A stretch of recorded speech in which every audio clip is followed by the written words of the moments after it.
السلام علیکم۔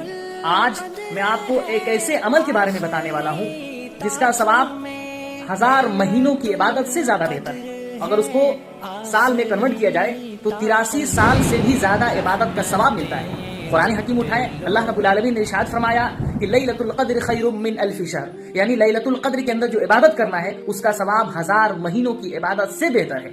نبی صلی اللہ علیہ وسلم نے فرمایا من قام لیلۃ القدر ایمانا واحتسابا غفر له ما تقدم من ذنبه، جو شخص لیلۃ القدر میں ایمان کے ساتھ اور ثواب کی نیت سے رات کو قیام کرے تو اللہ رب العالمین اس کے پچھلے تمام گناہوں کو معاف کر دیتا ہے۔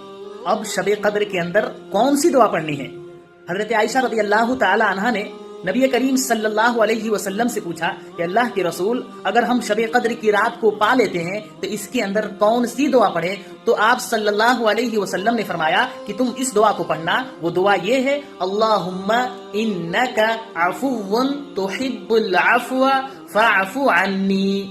اس دعا کے علاوہ آپ دوسری عبادتیں بھی انجام دے سکتے ہیں، جیسا کہ قرآن حکیم کی تلاوت کرنا، 2 رکعت کر کے نفلی نمازیں پڑھنا، اسی طریقے سے زیادہ اللہ رب العالمین سے دعا کرنا، اسی طریقے سے ان دعاؤں کو پڑھنا جن دعاؤں کے بارے میں اللہ کے نبی صلی اللہ علیہ وسلم نے اس کی فضیلتیں بتا رکھی ہے کہ فلاں دعا ہے جس کی فضیلت اتنی زیادہ ہے، ان دعاؤں کو آپ پڑھ سکتے ہیں۔ شب قدر کی رات کب ہے؟